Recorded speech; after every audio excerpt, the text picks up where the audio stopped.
Hello दोस्तों, आज हम पढ़ेंगे माध्यमिक शिक्षा बोर्ड की कक्षा 7 की पाठ्य पुस्तक हमारा राजस्थान का पाठ नंबर 7 आज़ादी का आंदोलन और राजस्थान।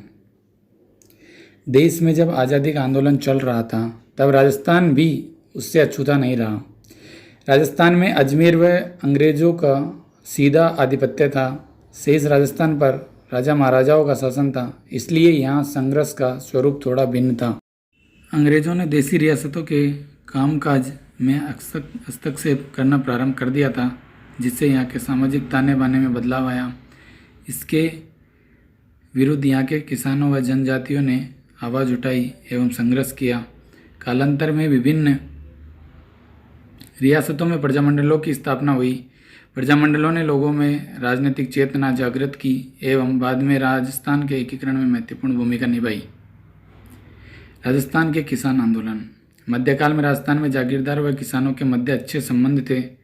जागीरदार किसानों को अपनी जागीर में बसने के लिए प्रोत्साहित करते थे, परंतु अंग्रेजों एवं राजाओं के मध्य सहायक संधि होने के बाद अंग्रेजों ने राजाओं से नकद लगान वसूलना प्रारंभ कर दिया। राजाओं ने यह राशि जागीरदारों से एवं जागीरदारों ने किसानों से वसूली। अंग्रेजों के साथ राजा एवं जागीरदार ऐशो आराम में पड़ गए एवं भार भी किसानों पर डाल दिया गया। उन पर लागतें बढ़ा दी गई। किसानों ने बेगार ली जाने लगी। परेशान होकर किसानों ने विरोध में आंदोलन किए, जिनमें से प्रमुख निम्नलिखित हैं। बिजोलिया आंदोलन। भारत में एक संगठित किसान आंदोलन की शुरुआत का श्रेय मेवाड़ के बिजोलिया किसान आंदोलन को जाता है। इस आंदोलन की प्रमुख विशेषता यह है कि 44 वर्षों तक चला एवं पूर्णतया अहिंसात्मक रहा। बिजोलिया, जो वर्तमान के भीलवाड़ा जिले में स्थित है, तत्कालीन मेवाड़ रियासत का ठिकाना था। यह आंदोलन धाकड़ जाति के बिजोलिया, जो वर्तमान के भीलवाड़ा जिले में स्थित है, तत्कालीन मेवाड़ रियासत का ठिकाना था। यह आंदोलन धाकड़ जाति के किसानों द्वारा प्रारंभ किया गया। यह आंदोलन मुख्यतः 3 चरणों में विभक्त था।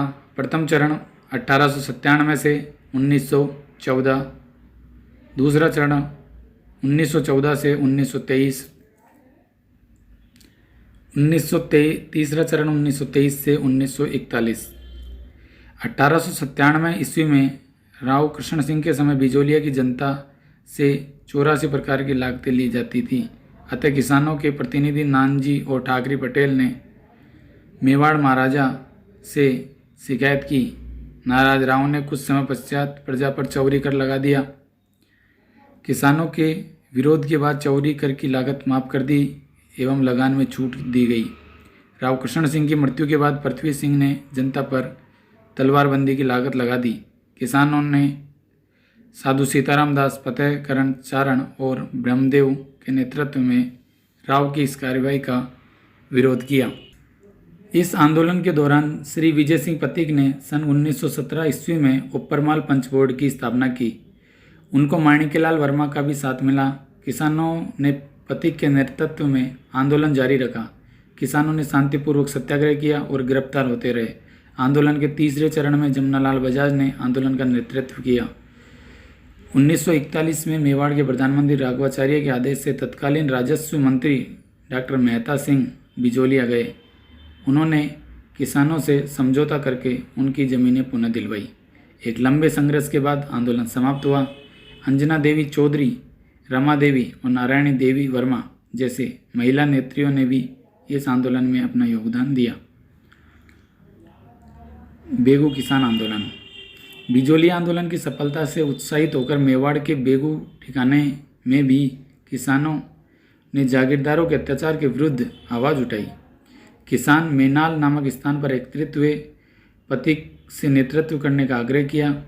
पथिक जी के आदेश से रामनारायण चौधरी ने किसानों का नेतृत्व किया। लंबे संघर्ष के बाद किसानों एवं राजा अनूप सिंह के मध्य समझौता हुआ, जिसे मेवाड़ सरकार एवं रेजिडेंट ने मानने से मना कर दिया। सरकार ने जांच हेतु रेवेन्यू कमिश्नर ट्रेंच को भेजा। रेवेन्यू कमिश्नर ट्रेंच ने गोविंदपुरा में एकत्रित किसानों पर गोली चलाने एवं गांवों को चलाने का आदेश दे दिया। रूपाजी व कृपाजी धाकड़ घटनास्थल पर मारे गए। कई किसान घायल व गिरफ्तार हुए। अंत में प्रशासन को झुकना पड़ा। 53 में से 34 लागतें समाप्त की गई एवं बेगार पर रोक लगाई गई। बूंदी किसान आंदोलन 1926 में पंडित नैनूराम एवं रामनारायण चौधरी एवं हरिभाई किंकर के नेतृत्व में बूंदी के किसानों ने भी लाग बाग व बेगार के विरुद्ध आंदोलन छेड़ा। बूंदी के बरड़ में पुलिस ने एकत्रित किसानों पर गोली चला दी, जिससे घटनास्थल पर ही नानक भील की मृत्यु हुई। अनेक स्त्रियां व बच्चे भी घायल हुए। बूंदी राज्य सरकार द्वारा 1943 ईस्वी में किसानों की मांगे स्वीकार करने पर आंदोलन की समाप्ति हुई। अलवर किसान आंदोलन, नीमू चना आंदोलन भी कहते हैं। अलवर राज्य में जंगली सुअर किसानों की फसलों को नुकसान पहुंचाते थे। किसानों ने 1921 ईस्वी में सुअर मांगने की अनुमति को लेकर आंदोलन किया। सन 1925 में अलवर महाराजा जय सिंह द्वारा की गई लगान वृद्धि के विरुद्ध किसानों ने नीमूचना गांव में एक सभा का आयोजन किया। सभा पर गोली चलाने से सैकड़ों किसान, स्त्रियां व बच्चे मारे गए। अनेक घरों को जला दिया गया। अनेक पशु जलकर मर गए। गांधी जी ने इस घटना को आलोचना करते हुए इसे राजस्थान का जलियांवाला बाग हत्याकांड कहा। सीकर किसान आंदोलन, सीकर जयपुर राज्य का बड़ा ठिकाना था। ठाकुर कल्याण सिंह ने पूर्व ठाकुर की मृत्यु पर हुए खर्चे के लिए लगान में वृद्धि कर दी। वर्षा की कमी होने पर भी लगान की दरें कम नहीं की। किसानों ने इसका तीव्र विरोध किया। ठेकेदार ने निर्मम अत्याचार किए, किंतु किसान हताश नहीं हुए। किसानों के शांतिपूर्ण प्रदर्शन पर गोली चलाई गई। इस आंदोलन की चर्चा लंदन के हाउस ऑफ कॉमन्स में हुई। सीकर किसान आंदोलन की चर्चा लंदन के हाउस ऑफ कॉमन्स में हुई। जयपुर राज्य की मध्यस्थता के बाद बंदोबस्त सुधार के लिए किसानों को आश्वस्त करना पड़ा। लगान में भी कमी करनी पड़ी। सरदार हरलाल सिंह, नेतराम सिंह तथा पृथ्वी सिंह गोठड़ा इस आंदोलन से जुड़े हुए प्रमुख नेता थे। शेखावटी किसान आंदोलन, शेखावटी के किसानों ने भी मनमानी लगान वृद्धि के विरुद्ध आंदोलन शुरू किया। चिड़ावा में मास्टर कालीचरण ने सेवा समिति का गठन किया। नवलगढ़, मंडावा, ढूंढलोद, बिछाओ, मालासर के किसानों ने लगान देने से मना कर दिया। मालासर के ठिकानेदार ने किसानों की बेरहमी से पिटाई करवाई। ढूंढलोद ठाकुर ने भी किसानों पर निर्मम अत्याचार किए। हालांकि जयपुर राज्य ने जागीरदार व किसानों के बीच समझौता करने के कई प्रयास किए, किंतु यहाँ का स्थायी समाधान आज़ादी के बाद ही हो पाया। अन्य किसान आंदोलन, सन 1945 में चंडावल ठाकुर ने लाठियों और भालों के प्रहार से किसान आंदोलन को कुचलने का प्रयास किया।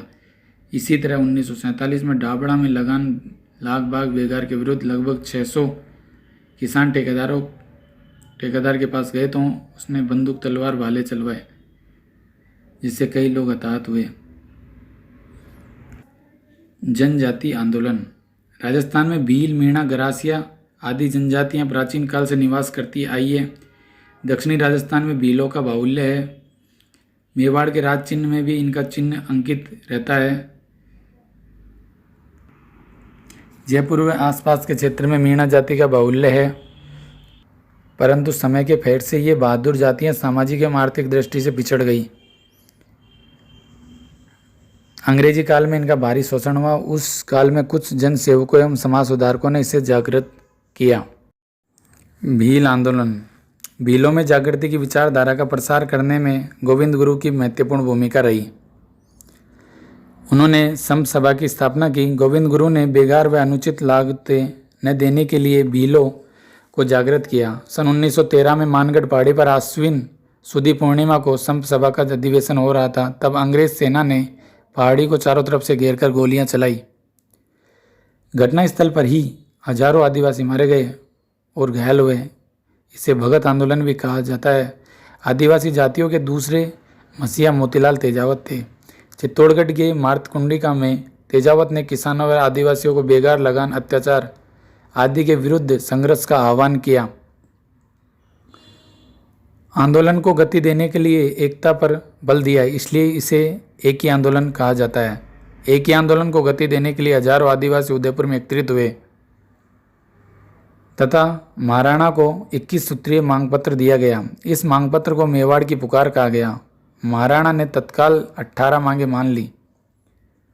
देवल, डूंगरपुर, बांसवाड़ा में भीलों को संगठित करने का श्रेय भोगीलाल पांड्या व हरिदेव जोशी को भी जाता है। दूसरा, मीणा जनजाति आंदोलन। मीणा जनजाति के एक वर्ग को अंग्रेजी शासन ने शांति व्यवस्था की जिम्मेदारी दे रखी थी। ये मीणा चौकीदारी करते एवं बदले में गांव वालों से चोट वसूलते थे। ये मीणा चौकीदारी मीणा कहलाए। राज्य में होने वाली चोरी डकैती के लिए अक्सर इन्हें जिम्मेदार ठहराया जाने लगा और किसी चोरी का माल बरामद न होने पर मीणाओं से उस माल की कीमत वसूली जाने लगी। कुछ लोग आपराधिक कार्यों में संलग्न होने लगे। सरकार ने 1924 में क्रिमिनल ट्राइब्स एक्ट के तहत 12 वर्ष से अधिक आयु के मीणा जातियों के लोगों को प्रतिदिन समीप के थाने में अपनी उपस्थिति देने के लिए पाबंद किया गया। इन कारणों के से मीणाओं में असंतोष फैला। मीणा समाज में व्याप्त बुराइयों, जरायम, पैसा जैसा कठोर कानून को हटवाने और चौकीदारी प्रथा समाप्त करने के लिए आंदोलन चलाया गया। आज़ादी के बाद सन 1952 में जाकर जरायम पैसा कानून समाप्त हुआ। प्रजामंडल। प्रजामंडल का अर्थ है प्रजा का मंडल अथवा संगठन। राजस्थान में प्रजामंडलों में महत्वपूर्ण भूमिका निभाई। पंडित जवाहरलाल नेहरू ने कहा कि किसी स्थान पर जन आंदोलन तभी आरंभ हो सकता है जब वहाँ की जनता तैयार हो।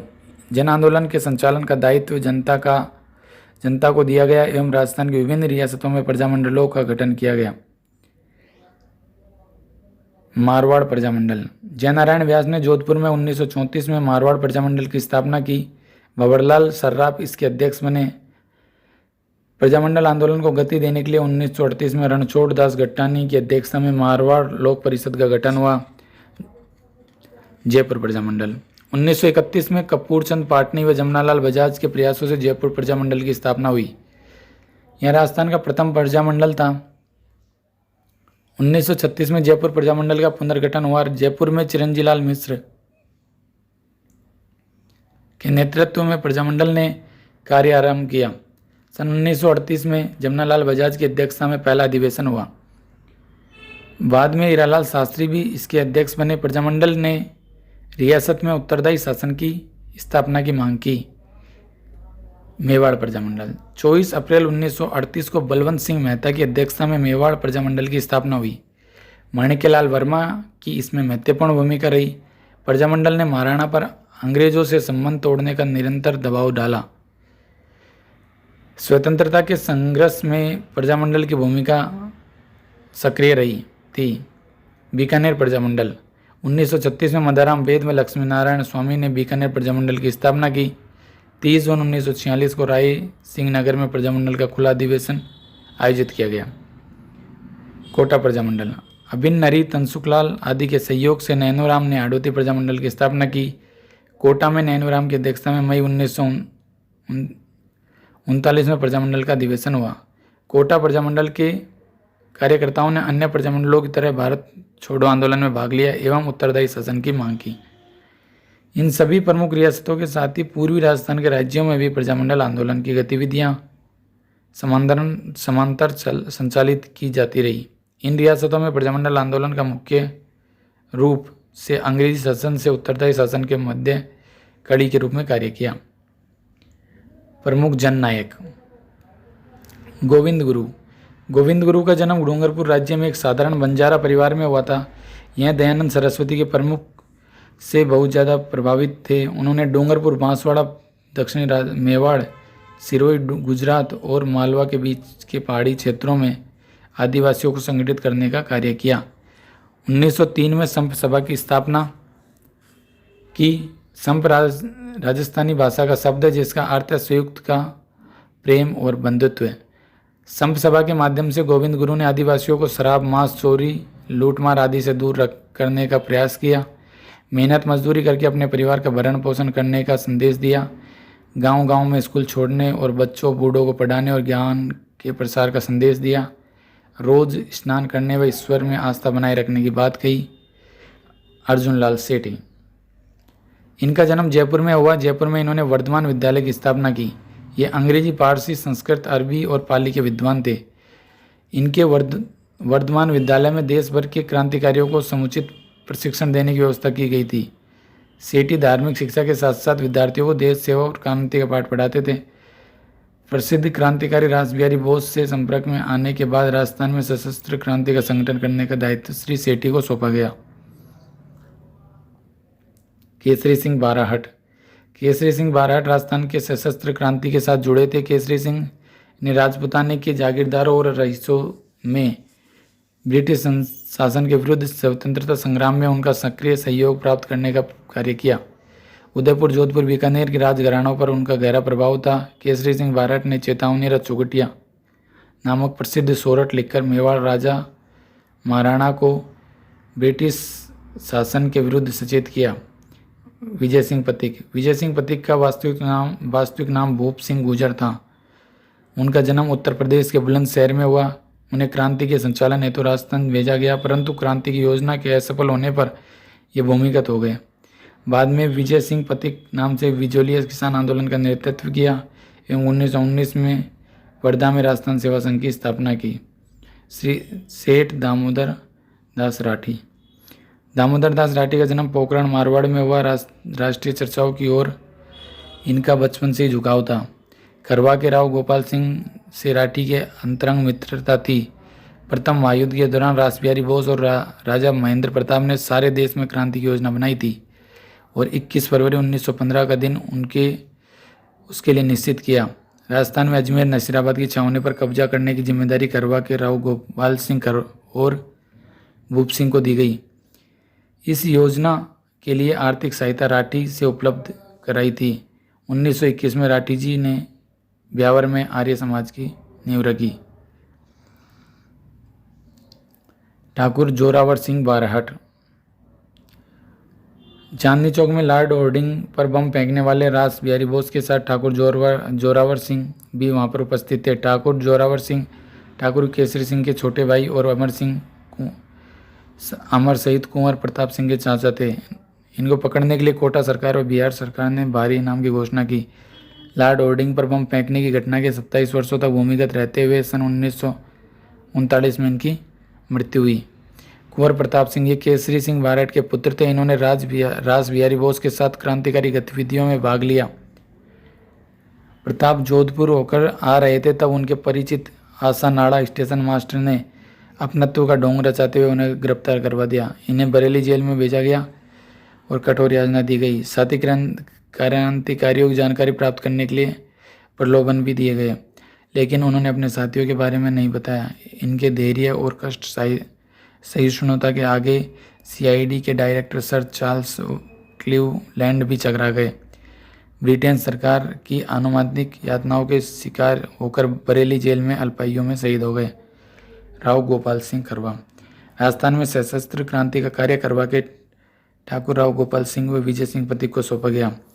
अंग्रेजों को पता लग जाने के कारण क्रांति योजना विफल हो गई। विजय सिंह पथिक व राव गोपाल सिंह खरवा को टाटगढ़ जेल में नजरबंद किया गया। कुछ दिनों पश्चात दोनों वहां से लापता हो गए। गोपाल सिंह सलेमाबाद में पकड़े गए और तिहाड़ जेल में भेज दिए गए। सन 1920 में रिहा होने के बाद ये रचनात्मक कार्यों में संलग्न रहे।